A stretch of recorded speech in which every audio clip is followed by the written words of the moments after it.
الحمد لله نحمده ونستعينه ونستغفره ونؤمن به ونتوكل عليه ونعوذ بالله من شرور أنفسنا ومن سيئات أعمالنا من يهده الله فلا مضل له ومن يضلله فلا هادي له ونشهد أن لا إله إلا الله وحده لا شريك له ونشهد أن سيدنا وحبيبنا ومولانا محمدا عبده ورسوله أرسله بالحق بشيرا ونذيرا وداعيا إلى الله بإذنه وسراجا وقمرا منيرا أما بعد فأعوذ بالله من الشيطان الرجيم بسم الله الرحمن الرحيم ومن الناس من يشتري لهو الحديث ليضل عن سبيل الله بغير علم ويتخذها هزوا أولئك لهم عذاب مهين وإذا تتلى عليهم آياتنا ولى مستكبرا كأن لم يسمعه كأن في أذنيه وقرا فبشرهم بعذاب أليم اللهم صل على محمد وعلى آل محمد كما صليت على إبراهيم وعلى آل إبراهيم إنك حميد مجيد اللهم بارك على محمد وعلى آل محمد كما باركت على إبراهيم وعلى آل إبراهيم إنك حميد مجيد ربي زدني علما رب اشرح لي صدري ويسر لي أمري واحلل عقدة من لساني يفقه قولي وبك نستعين يا فتاح سبحانك لا علم لنا إلا ما علمتنا إنك أنت العليم الحكيم محترم মুসল্লিন کرام মহান আল্লাহ পাকের দরবারে অসংখ্য অগণিত শুকর যে মহান প্রতিপালক রব্বে করিম আপনাকে আমাকে জুমার দিনে প্রথম দিকে মসজিদে আসার তৌফিক দিয়েছেন শুকর আদায় করে বলি আলহামদুলিল্লাহ মুহতারাম হাজিরিন যতই দিন যাচ্ছে ততই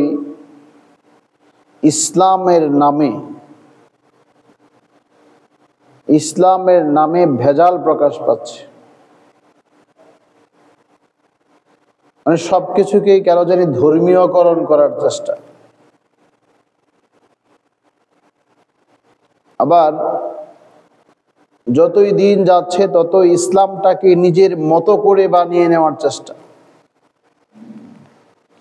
ইসলাম কি বলছে সেটাকে না দেখে সেটাকে সামনে না রেখে বরং আমি যেটা করছি এটাকে ইসলামাইজড করা ইসলামের মাঝে এটা আছে এক হচ্ছে আমি ইসলাম অনুযায়ী করছি আরেক হচ্ছে আমার এই কাজটা ইসলামে আছে মানে কোনো না কোনো ভাবে এটাকে প্রমাণ করতে হয় যে আমার কাজটা এভাবেই।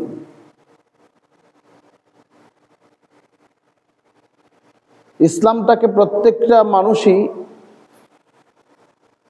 যারা বিশেষ করে কোরআন সুন্নাহের জ্ঞান যাদের মধ্যে নেই, যারা কোরআন সুন্নাহ সম্পর্কে পাণ্ডিত্য অর্জন করতে পারে নাই, এই মানুষগুলো আবার তিন ভাগে বিভক্ত হয়ে পড়েছে। এক শ্রেণীর হলেন তারা যারা আলেম ওলামারা যা বলেন অন্ধের মতো এটাই সঠিক, বাস আলেমরা বলছে এটাই সঠিক, ঠিক আছে মেনে নিলাম।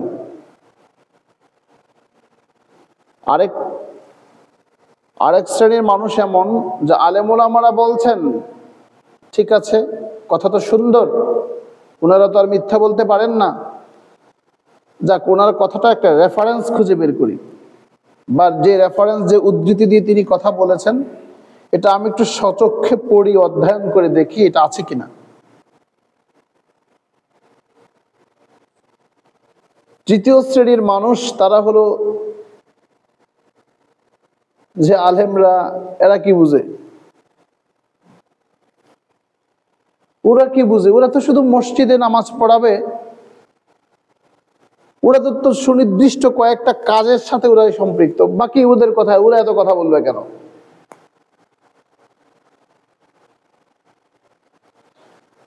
এই তিন শ্রেণীর মানুষের মধ্যে সবচেয়ে উত্তম হচ্ছে ওই শ্রেণীর মানুষ যেটা মাঝখানে আছে, 2 নাম্বার যারা, অর্থাৎ আলেম ওলামাদের কথা শুনে গ্রহণ করে, আবার তাদের এটাও একটা আকাঙ্ক্ষা বা অনুসন্ধানী মেজাজ যে আলেমরা বলেছেন হুজুর কথাটা খুব ভালো লেগেছে, হুজুরের কথাটা সুন্দর, হুজুর তো খুব রেফারেন্স বা উদ্ধৃতি দিয়েই তিনি কথা বলেছেন, এখন আমি একটু নিজে পড়ি, বিস্তর জানার আগ্রহ বা খুব বেশি প্রেরণা জাগে যে আমি কথাটা আরেকটু জানি, পড়ি, এই সংশ্লিষ্ট আরো কোনো পুস্তক থাকলে একটু পড়ি। শুধু পড়েই শেষ করে না, বরং পড়ার পরে সেখানে কোথাও যদি কোথাও তার কোনো সংশয় থাকে তাহলে সেটাও নিরসনের জন্য আলেমদের শরণাপন্ন হয় যে হযরত এই ব্যাপারে তো 2 ধরনের কথা পাওয়া গেছে, এখন কোনটা আসলে সঠিক? অর্থাৎ যেটাকে আমরা বলি যে অন্বেষণের মেজাজ যার মাঝে আছে, পড়ার মেজাজ যার মধ্যে আছে, এরা হলো সবচেয়ে উৎকৃষ্টতম এবং ভালো, সবচেয়ে উন্নত। আবার প্রথম শ্রেণী যারা আছেন, আলেমরা যা বলে তাই শুধু মেনে নেয়, অন্ধের মতো, হুজুরকে মিথ্যা বলতে পারে। এই শ্রেণীর মানুষগুলো ভালো, তবে সবচেয়ে ভালো নয়। এরা ভালো কিন্তু সবচেয়ে ভালো নয়, কারণ সে শুধু অন্ধের মতো শুনিয়ে যেতে চায়, জানতে চায় না, নিজের জ্ঞানকে সমৃদ্ধ করতে চায় না। কারণ আল্লাহ পাক রব্বুল আলামিনের প্রথম নির্দেশই হচ্ছে ইকরা, পড়ো তোমার রবের নামে, যে রব তোমাকে সৃষ্টি করেছে। আল্লাহ তো জ্ঞানকে সমৃদ্ধি করার কথা বলেছেন, জ্ঞানটাকে বাড়াবার কথা বলেছেন, অধ্যয়নের কথা তো আল্লাহ নিজেই বলেছেন। প্রথম শ্রেণীর লোক যারা আছেন, যারা শুধুমাত্র শোনেন, শুনে শুনেই বিশ্বাস করেন, এরা ভালো। দ্বিতীয় শ্রেণীর যারা আছেন, যারা শোনেন, বিশ্বাস করেন এবং সে অনুযায়ী নিজের জ্ঞানকে আরো বেশি বাড়াবার জন্য খুব বেশি মনোনিবেশ করেন এবং জানার আগ্রহ তার মাঝে আছে, তারা হচ্ছে ভালো, উত্তম। তৃতীয় শ্রেণী যারা নাকি বলে হুজুররা কি বলে, এরা কি, এরা কোরআন হাদিস সম্পর্কে এরা কি বুঝে, সবচেয়ে নিকৃষ্ট, সবচেয়ে নিকৃষ্ট ওরা। এরা হলো নিকৃষ্ট, কারণ না তার কোনো অনুসন্ধানের মেজাজ আছে, না এটাকে সে বিশ্বাস করে, না এটাকে সে, অন্ধের কোনোটার সাথে তার কোনো সম্পৃক্ত নাই। অর্থাৎ যে কথাটা তার মেজাজের বাহিরে যায়, তার স্বার্থের বাইরে যায়, এই ব্যাপারে সে বলে বসে যে এটা হুজুরা কি জানে। মুহতারাম হাজিরিন, এই সমস্ত কারণগুলোতে তৃতীয় নাম্বার যে কারণটা আছে, যেটা মানুষ বলে অন্ধের মতো বিশ্বাস করে না, আবার পড়াশোনারও মেজাজ নেই, শুধু মুখের উপর বলে দেয়, হুজুররা কি জানে।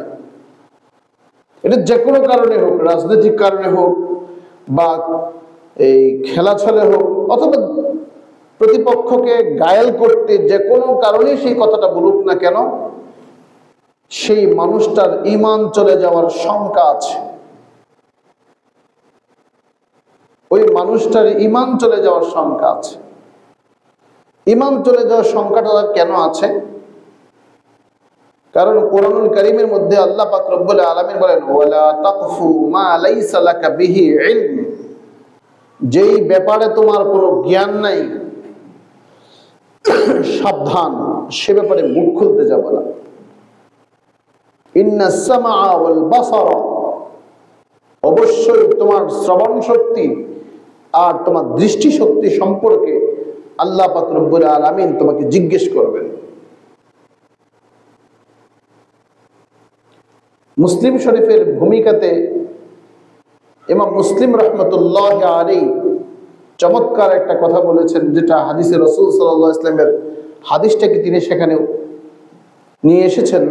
তা হলো, কাফা বিল মারই কাযিবান আন ইউহাদ্দিসা বিকুল্লি মা সামিআ, প্রত্যেকটা মানুষ মিথ্যুক হওয়ার জন্য এতটুকুই তার যথেষ্ট যে একটা জায়গায় শুনছে আর এটাকে বর্ণনা করছে। মিথ্যাবাদী হওয়ার জন্য এতটাই যথেষ্ট, সে শুনলো আর বর্ণনা করলো যে তুমি কোত্থেকে শুনলা, আমি অমুকের কাছ থেকে শুনছি। সেটার কোনো অনুসন্ধান সে করে নাই যে কথাটা কতটুকু সত্য কতটুকু মিথ্যা। অনুসন্ধান না করেই সে শুধু বলে ফেলেছে। মেরে মুহতারাম ভাইয়া, দোস্ত বুজুর্গ, আমাদের এই সমাজে ইসলামটাকে নিয়ে খুব বেশি রকম, একেবারে খুব বেশি রকম এটাকে মানে মাখামাখি হচ্ছে।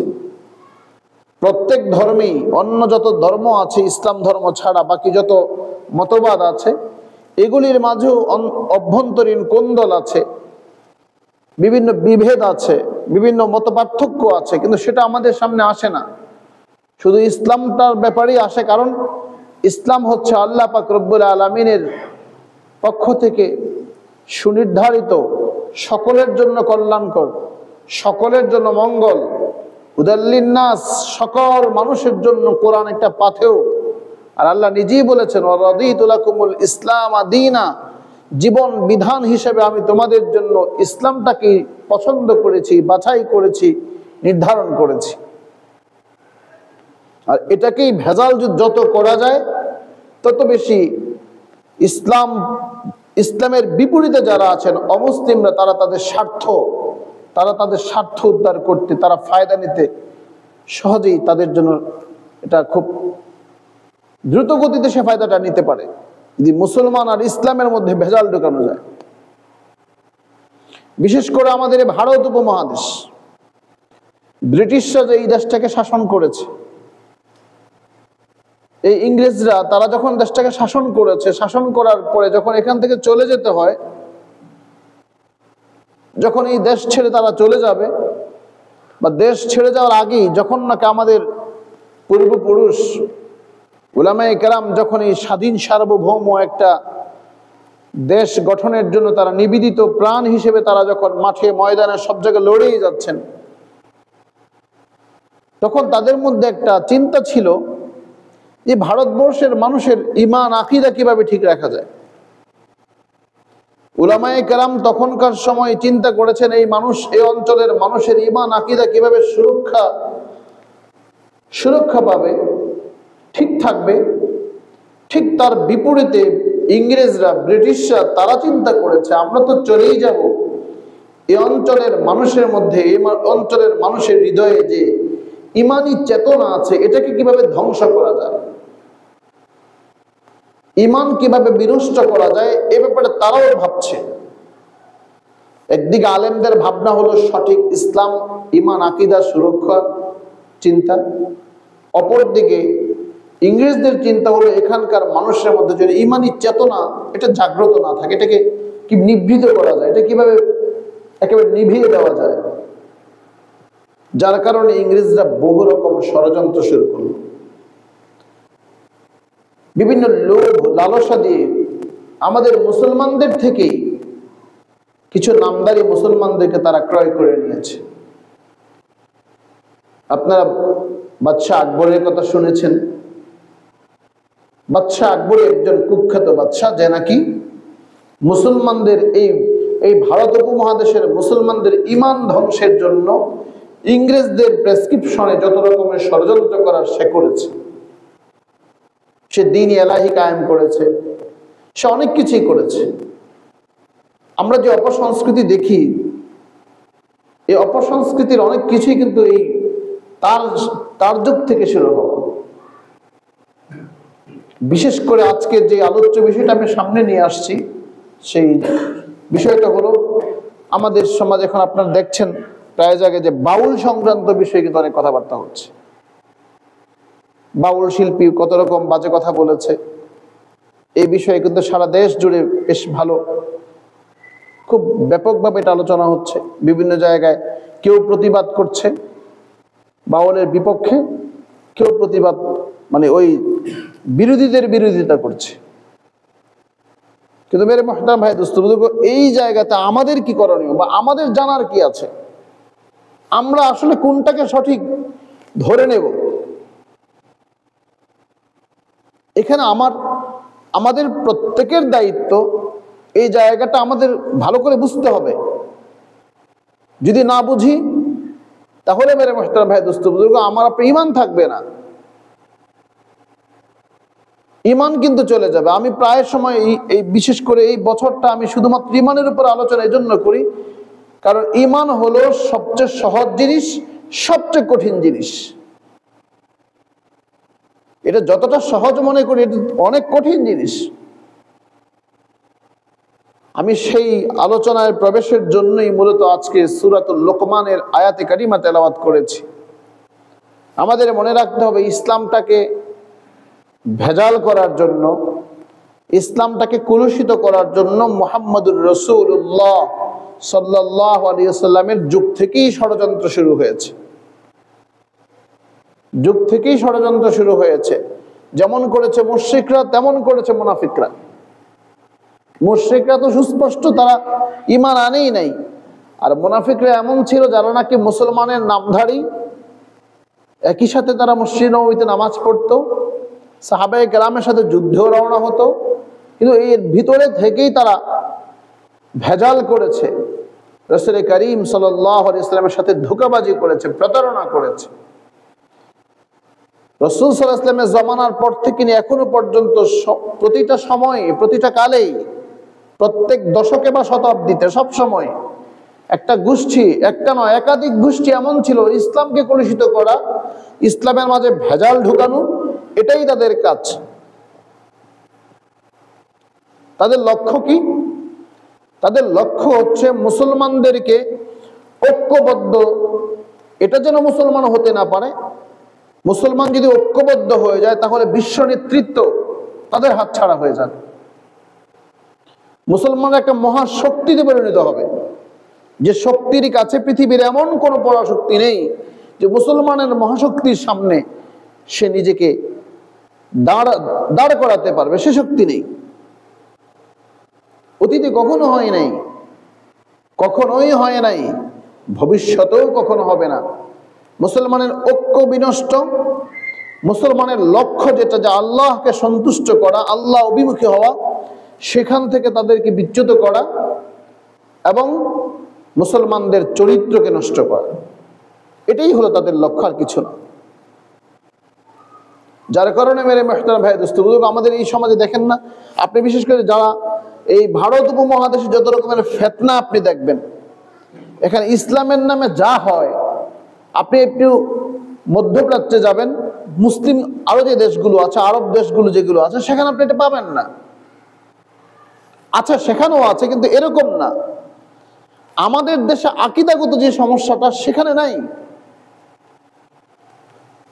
আমাদের দেশের মুসলমানের আকীদা, বিশ্বাসের যে সমস্যাটা, এটা ওই দেশে নাই। তাদের মাঝে অন্য সমস্যা আছে, কিন্তু এই আকীদাগত বিষয় নিয়ে নাই। আরবরা আল্লাহকে যে পরিমাণ বিশ্বাস করে আপনি কল্পনাও করতে পারবেন না। এই জন্য একটা কথা আছে, যে আরবদের ইমান কমতে কমতে কমতে কমতে যতটুকু লো হতে পারে, একদম নিচু স্তরে আসতে পারে, আমাদের ইমান বাড়তে বাড়তে সেই জায়গায় যাওয়াটাও কঠিন। কারণ আমাদের এই সমাজটাকে আমরা কত রকমের, আপনি কেউ মাজার বিশ্বাসী, কেউ পীর বিশ্বাসী, কেউ দরগা বিশ্বাসী, কেউ গাছ বৃক্ষ বিশ্বাসী, কেউ পাথর বিশ্বাসী, কেউ জায়গা বিশ্বাসী, কেউ বাউল, কেউ এমন এই মানে মারিফত, তরিকত, হাকিকত, মানে কত রকমের কেচাল দেখেন না, কত কিছু। কেউ মারিফতের মেহনত করে, আবার কেউ বলে শরীয়ত আগে না মারিফত আগে, হাকিকত, মানে এই শব্দগুলো আসলে সঠিক আছে, মারিফত, হাকিকত, তরিকত, শরীয়ত আছে, কিন্তু এই যে এইগুলি একটা শব্দ, একটা পরিভাষা, প্রত্যেকটার আবার সংজ্ঞা আছে। আমাদের বড় আশ্চর্যের বিষয় হলো এই সমাজে বা এই ভারত উপমহাদেশে এই শব্দগুলোর ব্যবহার এমন হয়েছে, বা এই শব্দগুলোর ব্যবহার করে যা বুঝাতে যাচ্ছে, এগুলো একটাও ইসলাম ধর্মে নাই, একটাও আপনি পাবেন না। দেখেন ষড়যন্ত্র কোথা থেকে শুরু হয়। আমি যে আয়াতে কারিমা তেলাওয়াত করেছি, রাসূল করিম সাল্লাল্লাহু আলাইহি ওয়াসাল্লামের জামানায় রাসূল সাল্লাল্লাহু আলাইহি ওয়াসাল্লাম যখন সাহাবায়ে কেরামকে নিয়ে বিভিন্ন এরকম আমরা যেমন মাহফিল বলি, হালকা বসে রাসূল আলোচনা করতেন, মানুষকে বুঝাতেন, ইসলামের জ্ঞান বিতরণ করতেন, সাহাবায়ে কেরাম খুব আগ্রহের সাথে শুনতেন, অধীর আগ্রহে সাহাবায়ে কেরাম শুনতেন। রাসূল যখনই যেখানে বসতেন তখন সাহাবায়ে কেরাম জড়ো হতো শোনার জন্য রাসূলের এই ওহী এবং বার্তাটা, আল্লাহর পক্ষ থেকে যে বার্তাটা আসে শোনার জন্য সাহাবায়ে কেরাম বসতেন, রাসূলও বলতেন। কিন্তু মক্কার মুশরিকদের মধ্যে বড় চিন্তা লাগলো, ব্যাপারটা কি, দিন দিন মুহাম্মদের এই মজলিস তো বেড়েই চলেছে, তার মজলিসে লোক সমাগম তো অনেক হয়, এটা প্রতিরোধ করা যায় কিভাবে? তাদের একটা মিটিং হলো, অনেক বহু রকমের খেয়াল আসলো, এক একজন এক এক পরামর্শ দিল, কিন্তু সর্বসম্মতিক্রমে যে সিদ্ধান্তটা হলো, তখন আবু সুফিয়ান রাদিয়াল্লাহু তাআলা আনহু ইসলাম ধর্ম গ্রহণ করেন নাই। আবু সুফিয়ান রাদিয়াল্লাহু তাআলা আনহু তখনও ইসলাম ধর্মটা গ্রহণ করেন নাই। তখন তিনি বললেন, আমি একটা পরামর্শ আপনাদেরকে দিই, কথাটাকে মন দিয়ে শোনার চেষ্টা করুন, তাহলে বুঝবেন। যে আমার পরামর্শ হচ্ছে, আমরা সবাই মিলে টাকা দেব, দেখেন না কালেকশন হয়, সবাই টাকা দেব, সকলের অর্থ এখানে দেওয়া হবে। এই টাকা দিয়ে আমরা, যেহেতু আবু সুফিয়ান রাদিয়াল্লাহু তাআলা একজন ব্যবসায়ী, তিনি ব্যবসার জন্য, পণ্য ক্রয়ের জন্য সিরিয়াতে যান, তিনি বললেন, আমি এ টাকা দিয়ে আমি মুসলমানের এই মজলিস, মুহাম্মদের এই ছোট ছোট মজলিস যে হয়, এটা কিভাবে পণ্ড করা যায়, এটা কিভাবে ছত্রভঙ্গ করা যায়, এই ব্যাপারে আমি কাজ করব। তারা টাকা জমা করলো, টাকা জড়ো করার পরে আবু সুফিয়ান রাদিয়াল্লাহু তাআলা আনহুর হাতে দেওয়া হলো। তিনি কিন্তু তখন ইসলাম ধর্ম গ্রহণ করেন নাই। আবু সুফিয়ান চলে গেলেন সিরিয়াতে, নিজের ব্যবসার পণ্য ক্রয় করবেন, এবং আপনার যে টাকা পয়সা নিয়ে গেলেন, সেই সিরিয়া থেকে এবার যে কাজটা হলো, একটা নর্তকী ক্রয় করে আনা হলো, নর্তকী ক্রয় করে আনা হলো, আর কিছু পুঁথি কাব্য। এখন যে পালাগানগুলো হয়, এই পালাগানগুলো তখনও ছিল। আমরা যারা কওমিতে পড়েছি, আমরা বা আরবি সাহিত্য নিয়ে যারা পড়েছি, তারা এই অনেকগুলো আমরা এই কবিতা গ্রন্থ পড়েছি। ইমরুল কায়েসের আছে, সাবেয়া মুআল্লাকা আছে, দেওয়ানে মুতানাব্বি আছে, অনেক প্রাচীনতম কিতাব গ্রন্থ এগুলি, যেগুলিতে নাকি আপনার সুন্দর আরবি কবিতা আছে। তো উদ্দেশ্য হলো, এই নর্তকী নাচবে আর গাইবে। দেখেন না বাজারে বন্দরে একজন কত সুন্দর সুন্দর গীত গাইতে থাকে, লোক সেখানে জড়ো হয়। বিভিন্ন বাজারে দেখবেন একজন গিটার বাজাচ্ছে, বা এই ঝনঝনি আছে সে বাজাচ্ছে, আর কত সুন্দর গান করতেছে, লোকেরা জড়ো হয়ে এটাকে শোনে। এই লক্ষ্যে একজন নর্তকী ক্রয় করা হলো, সে নাচবে, নৃত্য করবে, গাইবে, এটাই ছিল কাজ। আর এটা করবে কোথায়? যেখানে মুহাম্মদ সাল্লাল্লাহু আলাইহি সাল্লাম দ্বীনি মজলিস করবেন, বসবেন, যেখানে আলোচনা হবে এর পাশেই হবে এটা। যেখানে আলোচনা করেন রাসূল সাল্লাল্লাহু আলাইহি ওয়াসাল্লাম, সে তার পাশেই কিন্তু এরকম নৃত্য হবে, নাচবে আর গাইবে। এই উদ্দেশ্যে কিন্তু সিরিয়া থেকে এই পণ্য ক্রয়ের সাথে নর্তকী কিনে আনা হলো, আর তার পুঁথিকাব্য সে গাইবে, পড়বে। মুহতারাম হাজিরিন, আমি খুব দুঃখের সাথে একটা কথা বলি। এখন আমাদের সমাজ এখন মাহফিল হয়, কি বলেন, হয় না? কথা বলেন, মাহফিল হয় না? মাহফিল হয়। খুব লক্ষ্য করবেন, প্রত্যেকটা মাহফিলকে কেন্দ্র করে এক একটা বিশাল মেলায় পরিণত হয়। দেখবেন মাহফিলে কোনো লোক নাই, বক্তা আলোচনা করছে, মাগরিবের পর একজন আলোচনা করছে, একদম অল্প কয়েকজন মানুষ, এশার পরে করছে অল্প কিছু মানুষ। যদি প্রধান বক্তা খুব ভাইরাল হয়, খুব ভাইরাল বক্তা, উনি যখন বসেন তখন লোকে লোকারণ্য, কিন্তু এর পাশেই দেখবেন একটা মেলা। এটা আমার কষ্ট লাগে, এটা আমি প্রায় মাহফিলেও বলি, যেখানে আমি মাহফিলে যাই সেখানে বলি, মাহফিল কর্তৃপক্ষ এই ব্যাপারে উদাসীন কেন, বা তারা এটা কেন পারে না যে মাহফিলের জায়গায় মাহফিল হবে, তো পাশে আরেকটা মেলা হচ্ছে। এটা তো রাসূল করিম সাল্লাল্লাহু আলাইহি ওয়াসাল্লামের জামানায় মুশরিকদের দিয়ে ছিল, যেখানে রাসূলের মজলিস হতো তার পাশেই ওই নর্তকী নাচতো আর গাইতো। এই মেলায় যা কিছু আছে, মেলাতে যারা এই জিলাপি বলেন, কত কিছু সেখানে বেচা কেনা হয়, মানুষ সব হুমড়ি খেয়ে সেদিকেই চলে যায়, বক্তার আলোচনা শুনেই না। যার কারণে আমাদের মাহফিল দিয়ে তেমন ফায়দাও হয় না। বলবেন হুজুর এটা আপনি কি বলছেন, এটি বাস্তবতা, হচ্ছে না। আল্লাহ আমাদেরকে বুঝার তৌফিক দান করুক। रह गया है रुस्मे आज़ा रूह बिलालीन रही, फलसफा रह गया है तलकीन गजालीन रही। हजरत अल्लामा इकबाल बोलेन, रह गया है रुस्मे आज़ा, সে আজানের ধ্বনি এখনো আছে, রূহে বিলালীন রহি, বিলাল যে মায়া, বিলালের যে মায়া মিশ্রিত কণ্ঠ, সে মধুর কণ্ঠে সে হৃদয় দিয়ে আজান আর দেওয়া হয় না, সে হৃদয়টা আর নাই। আজান তো দিচ্ছে সবাই, অথচ হযরত বেলাল রাদিয়াল্লাহু তাআলা যখন বহু বছর, একবার রাসূলের ইন্তেকালের কয়েক বছর পর যখন আসলেন মদিনায়, মদিনার ছোট্ট বাচ্চারা ভেবেছে, মা বলছে দেখ বেলাল আসছে, মসজিদে দৌড়ে যা। মা বলতেছে বেলাল আসছে, মসজিদে যা, মসজিদ নববীতে যা। প্রবীণ সাহাবারা দৌড়ে আসলো, বেলাল যেহেতু মদিনায় আসছে, আজকে বেলাল আজান দিবে, আজকে বেলাল আজান দিবে। বেলালকে বলা হতো বেলাল তুমি আজান দাও, বেলাল বলে আমি আজান দেব না, কারণ আমি আজান দিব কি, আমি যার জন্য আজান দিতাম সে তো আর মদিনায় নাই, সে তো মদিনার মাটির নিচে শুয়ে আছে। কত প্রেম ছিল এটা, যে আমি যার জন্য আজান দেব, আমি আজান দিতাম, উনি নামাজ পড়াতেন, আমি মুয়াজ্জিন আসছি, ইমাম তো নেই। ইতিহাসে আছে সকলের অনুনয় বিনয়ের সাথে, বিনয়ের কারণে হযরত বেলাল রাদিয়াল্লাহু তাআলা দাঁড়ালেন আজান দেওয়ার জন্য।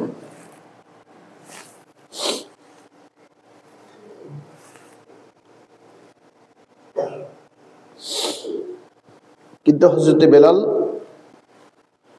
3 বার চেষ্টার পরে আজানটাকে সমাপ্ত করতে পারছেন।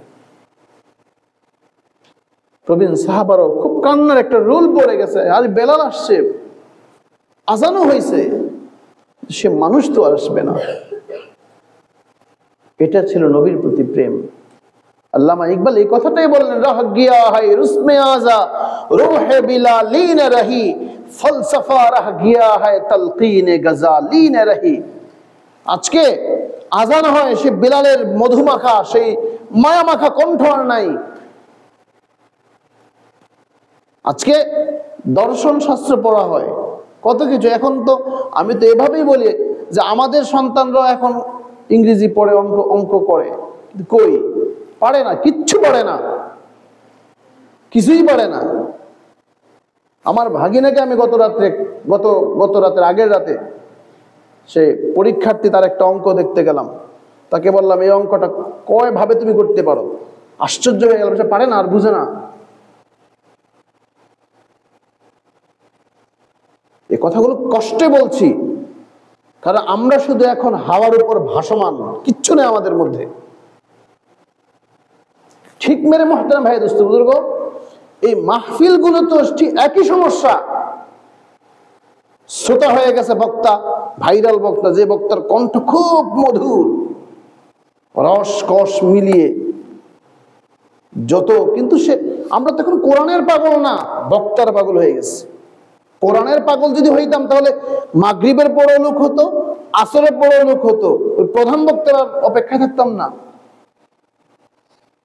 আর সব মাহফিলগুলিতে মেলায় পরিণত হতো না। এই মেলা তো ছিল সেই রাসূল সাল্লাল্লাহু আলাইহি ওয়াসাল্লামের জামানায়ও। রাসূল সাহাবায়ে কেরামকে বুঝাতেন, আর পাশে নৃত্য করা হতো, গাওয়া হতো। আর এখন এটা হচ্ছে একই তো, সেম। এজন্য এই যে বাউল বলেন, যাত্রা বলেন, আর পালা গান বলেন, সংস্কৃতি বলেন, মেরে মোহতারাম ভাই দোস্ত, আমি পড়াশোনা করি কিন্তু কথাটা বলছি, যে এই যে হচ্ছে শিরকে ভরপুর। আর আল্লাহ স্পষ্ট বলেছেন ওয়ামিনান নাস, এই আয়াতের শানে নুজুল এটাই, যে সিরিয়া থেকে নর্তকী কিনে এনে সে নাচবে আর গাইবে। উদ্দেশ্য হলো মুসলমানের সন্তানদের, মুসলমানের ভিতরে লুকিয়ে থাকা যে ঈমান, যে প্রতিভাটা আছে, এটাকে বিনষ্ট করা, চিন্তা চেতনার একদম পাল্টে দেওয়া, চরিত্র নষ্ট করা। মুসলমানের ঐক্য বিনষ্টের অন্যতম একটা কারণ হচ্ছে এই সমস্ত অপসংস্কৃতি। এই জন্য মারেফতের মানে শরীয়তের মেহনত নাই বলে আমরা মারেফতের লাইনে আছি। এই জন্য আল্লাহ পাক রব্বুল আলামিন এই কথাই বলেছেন, ওয়ামিনান নাসি মাইয়াশতারি লাহুল হাদিস, ওয়ামিনান নাসি মাইয়াশতারি লাহুল হাদিস লিয়ুদিল্লা আন সাবিলিল্লাহি বিগাইরি ইলমিন ওয়া ইয়াত্তাখিদাহা হুজওয়া। আল্লাহ বলেন, কত মানুষ এমন আছে যে অসার কথা, বাজে কথা ক্রয় করে নিয়ে আসে। এই যে বলেন এই গানে কি আছে, আমাকে বলেন এই গানের ভেতরে কি আছে? এই গানের ভেতরে কি আছে? এই যে মারেফতের কথা বলে বাউল বলেন, আর এই লালন বলেন, একজনে বলে সিদ্ধির কথা, আরেকজনে বলে আরেক কথা। এগুলি তো আসলে আমরা মনে করি আমাদের বাঙালির সংস্কৃতি না, এগুলি ইসলামটাকে ধ্বংস করার জন্য, আপনার মেহনতি মানুষের চিন্তা ভাবনাকে পাল্টে দেওয়ার জন্য, মেহনতি মানুষগুলো আল্লাহ অভিমুখী হওয়া থেকে বিরত রাখার জন্য, তাদের যে একনিষ্ঠতা, এটাকে পাল্টে অন্যদিকে মনোনিবেশ করানোর জন্যই হলো এগুলির আবিষ্কার। লক্ষ্য থেকে বিচ্যুত করা, এটাই হলো তাদের উদ্দেশ্য। মানবাত্মা সবকিছু হয় কিভাবে? আল্লাহ বলেছেন ইয়াসআলুনাকা আনির রূহ, তোমাকে কেউ যদি তোমার আত্মা সম্পর্কে প্রশ্ন করে তাহলে বলো কুলিল্লাহু আমরি রাব্বি, এটা আমার আল্লাহর নির্দেশ। আল্লাহ বলছেন চলো, চলে। আল্লাহ বলেন থাম, থেমে যাবে। ইযা জা আজালুহুম লা ইস্তাখিরুনা সাআতাও ওয়া লা ইস্তাকদিমুন, আল্লাহ যখন ব্রেক ধরবেন, সামনেও আগাবে না, পেছনেও যাবে না, একদম থেমে যাবে, একদম থেমে যাবে। আজকে মেরে মুহতারাম ভাই দোস্ত বুজুর্গ, আল্লাহ তাআলা এই আয়াতটাই বললেন যে সিরিয়া থেকে নর্তকী কিনে এনে আমার হাবিব মুহাম্মদের মজলিসের মধ্যে মজলিসটাকে পণ্ড করে দেওয়ার জন্য, মজলিসের মানুষগুলোর মনোযোগকে একেবারে ঘুরিয়ে দেওয়ার জন্য, তার ঐক্য বিনষ্টের জন্য এই ষড়যন্ত্র, সময়ের প্রত্যেকটা সময় থাকবে। এটা দিয়েই আমাদের মনোযোগ নষ্ট করা হচ্ছে। এজন্য কিছু শ্রেণী মানুষ এমন আছেন, খুব দুর্ভাগ্য তাদের জন্য, এবং তাদের জন্য খুবই আফসোস হয়, এই মানুষগুলো এটাকে কিভাবে সংস্কৃতি, বাঙালি সংস্কৃতি হিসেবে বলে, তো সংস্কৃতি জানেই না। আমি তো অবাক হয়ে গেলাম যে এটা আশ্চর্য, এটা কি মানুষ, আমরা কি হলাম, এত অশিক্ষিত হয় কিভাবে, এত অজ্ঞ হয় কিভাবে মানুষ। ধর্মের মাঝে এত বিকৃতি, আর এটাকে আমরা বলি এটা মানুষের মস্তিষ্ক, একে সবগুলিতে, আপনার একেবারে সবগুলিতে মাদকে রাখা, আবার তাদেরই পক্ষ নিয়ে কথা বলা হচ্ছে। এটা কেন? এটা হচ্ছে ওই যে ভয়, একটা ভয়, একটা আতঙ্কের কারণে আমরা এক শ্রেণীর মানুষ, আমাদের এক শ্রেণীর এলিট যারা আছেন, তারা এই কথা বোঝাতে চাচ্ছেন যে আমাদেরকে ওরা জঙ্গি বলবে। আরে ভাই শোনেন, কোনো না কোনো সময় এইটা বলাও হয়েছে, বলা হবেও। যতই সাজার চেষ্টা করি না কেন, আমরা এমন না, আমাদেরকে এটা বলবেই, কারণ আমরা মুসলিম, এই অঞ্চলের মানুষগুলো মুসলমান, এটা বলেই হবে আমাদেরকে। এজন্য মেরে মুহতারাম ভাই দোস্ত বুজুর্গ, আল্লাহ পাক রব্বুল আলামিনের এই কথাটা, অমিনান নাসি মাইয়াশতারি লাহওয়াল হাদিস লিয়ুদিল্লা আন সাবিলিল্লাহ, ওই প্রতিকাব্য, আরে পালাগান, যাত্রা, এই সমস্ত উদ্দেশ্য হলো এটাই, লিয়ুদিল্লা, যেন পথভ্রষ্ট করা হয়, আন সাবিলিল্লাহ, আল্লাহর পথে যারা চলতে চায়, তাদের মনোযোগ, তাদের উদ্দেশ্য, তাদের ঐক্য বিনষ্ট করে, তাদেরকে বিভ্রান্ত করার জন্য, তাদেরকে বিভ্রান্তিতে ফেলার জন্য, পথভ্রষ্ট করার জন্য এই গান বলেন, নৃত্য বলেন, আর এই অপসংস্কৃতি বলেন, এটাই হলো এর উদ্দেশ্য, ব্যতিক্রম কিছু না। আমার কথা যদি বিশ্বাস না হয়, ইবনে কাসির পড়ে, আমি শুরুতেই বলেছি, আমার বক্তব্য শুধু শুনবেন না, পড়বেন, পড়তে হবে। সূরা লোকমানের আয়াতটা আপনি পড়েন, সূরা লোকমানের প্রথম 10টা 11টা আয়াত পড়েন, আমি বলবো পুরো সূরাটাই পড়েন, তাহলে বুঝবেন বাবা হয়ে আপনার দায়িত্ব কি। আপনি সেটাও বুঝে আসবে, আপনার সন্তান মানুষ হয় না কেন, আপনার সন্তান আপনার জন্য বিপদের কারণ কখন হবে, আপনার সন্তান আপনার বিরুদ্ধাচরণ কখন করবে, আপনার সন্তান আপনার অভাবকে অনুভব করতে পারে না কেন, আপনি ব্যর্থ বাবায় কখন রূপান্তর হবেন। সূরা লোকমান পুরোটা পড়েন, আপনি দেখবেন পারিবারিক অনেক কিছু আপনার সামনে স্পষ্ট হয়ে যাবে, সংস্কৃতি সম্পর্কে আপনার স্পষ্ট ধারণা চলে আসবে। একটু পড়ে দেখেন না। আর আমরা আলোচনা করলে আমাদেরকে কি বলা হবে সেটাও আল্লাহ বলেছেন, কাআল্লাম নাসমাহা কাআন্না ফি উযনাইহি ওয়াকরা ওয়া ইযা তুতলা আলাইহিম আয়াতুনা, যখন তোমরা কিছু মানুষ আমার আয়াতটা মানুষের সামনে উপস্থাপন করবা, তখন কাআল্লাম নাসমাহু কাআন্না ফি উযনাইহি ওয়াকরা, তখন তোমার উপস্থিত শ্রোতা বা যারাই শুনবে কথাটা, তাদের অবস্থা এমন হবে, কিছু মানুষ হুজুর এটা কি কইছে, তা শুনেও না শোনার ভান ধরবে, কাআন্না ফি উযনাইহি ওয়াকরা, যেন তাদের কানে আছে বধিরতা, এজন্য তারা শুনে না, কানে বধিরতা আছে বলে তারা শুনতে পায় না, না শোনার মতো ভান ধরে চলে যাবে। আল্লাহ বলেছেন ওই সকল মানুষকে ফাবাশশিরহুম বিআযাবিন আলীম, ওই সকল মানুষগুলো যেন যন্ত্রণাদায়ক শাস্তির সুসংবাদ গ্রহণ করে। আল্লাহ বলেন ওই সমস্ত মানুষগুলো যেন যন্ত্রণাদায়ক শাস্তির সুসংবাদ গ্রহণ করে। মেরে মুহতারাম ভাই দোস্ত বুজুর্গ, শাস্তি কি সুসংবাদ? বলেন শাস্তি কি সুসংবাদ? তা আল্লাহ এটা কেন বললেন? আল্লাহ কি এটা অনর্থক বললেন? আল্লাহ ফাবাশশির, সুসংবাদ গ্রহণ করুক তারা যন্ত্রণাদায়ক শাস্তি, এটা সুসংবাদ কেন বললেন? সুসংবাদ এজন্য বলেছেন, তারা এই জিনিসটা গানবাদ্য শুনে বা করে বা দেখে তারা যে আনন্দ ফিল করে, অনুভব করে, এই আনন্দের মধ্যে তারা যেন থেকে আরেকটা জিনিস খেয়াল রাখে, যন্ত্রণাদায়ক শাস্তির, মানে এই সুখে, এই সাময়িক সুখে থেকে তারা যেন যন্ত্রণাদায়ক শাস্তির ইয়াটাও গ্রহণ করে। এই জন্য আল্লাহ বলেছেন তারা যেন যন্ত্রণাদায়ক শাস্তির সুসংবাদটা গ্রহণ করে। আসুন মেরে মুহতারাম ভাই দোস্ত বুজুর্গ, আমরা পৃথিবীতে কেউ থাকবো না, কেউ থাকবো না, আপনি আমি আমরা আজকে আছি, কিছুক্ষণ পরে আমি নাও থাকতে পারি, আপনি নাও থাকতে পারেন।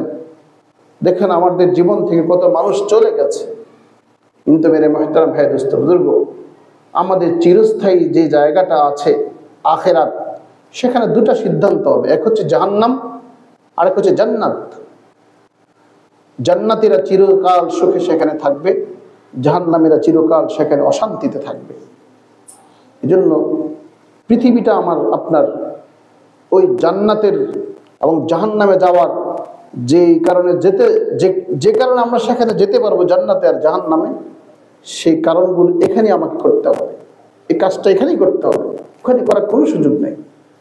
এখন সেটা চাকরি বলেন, রাজনীতি বলেন, ব্যবসা বলেন, আমার মতো হুজুরগিরি করেন, আর রিক্সা চালাক, কুলি মজুর যাই হোক, সকলের জন্য আখেরাত সমান, সবার জন্য সমান। এজন্য পারবো না মুহতারাম ভাই দোস্ত বুজুর্গ নিজে এই সমস্ত বাজে সংস্কৃতি থেকে বিরত থাকতে? সন্তানকে পারা যাবে না বিরত রাখতে? এটা কেন বলছি জানেন? দেশের শান্তির জন্য। গতকালও কিন্তু ভূমিকম্প হয়েছে, মানুষ ভয় পায় না। কি মানুষ আমরা, বাবা মানুষ আশ্চর্য। মাঝে মধ্যে আমি বলি আমরা কি মানুষ হলাম, একটু চিন্তা নাই। আল্লাহ আমাদেরকে বুঝার তৌফিক দান করুন। আমার কথায় কেউ যদি কষ্ট পেয়ে থাকেন মেহেরবানি করে ক্ষমা করে দিবেন। এটা আমার দায়িত্ব আপনাকে বলার, আমাকে বলতেই হবে এটা। আপনি যদি আমার কথাকে মনে করেন কি বলছেন, আমি তো বলছি না সূরা লোকমান পড়েন, সব বুঝে আসবে আপনার, আপনি সব বুঝবেন। আল্লাহর কোরআনকে এত বিশ্বাস করেন, পড়েন না কেন? এটা আপনার বিশ্বাস হয় না কেন? কোরআনে তো কথাগুলো আছে। আরে ভাই, কোরআন তো বাপ মা মূল্যে খতম করার জন্য নয়। কোরআন হলো জীবন সাজাবার জন্য, জীবন বিধান। দেখেন না সংবিধানকে, না আরে বাবা রে বাবা, সংবিধান এমন এটারে এত মানে কোরআনকে মানতে রাজি না। সব শয়তানি, সব শয়তানি। যতক্ষণ পর্যন্ত শয়তানি বর্ণনা হবে ততক্ষণ পর্যন্ত শান্তি আমরা পাবো না, শান্তি আসবে না। আল্লাহ রাখে নাই সেখানে শান্তি। আল্লাহ তাআলা আমাদের সকলকে বোঝার তৌফিক দান করুন।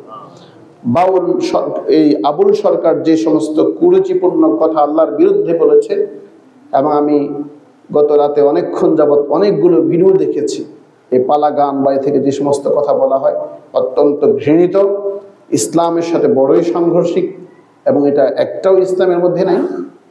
তাদের সে প্রতিবাদে আমাদের ইমাম পরিষদ এবং শিবপুরের সর্বস্তরের তৌহিদি জনতার পক্ষ থেকে বাদজমা মডেল মসজিদ থেকে বিক্ষোভ মিছিল হবে। আপনাদের দাওয়াত রইল ইমানি চেতনা নিয়ে, এটা আপনার দায়িত্ব।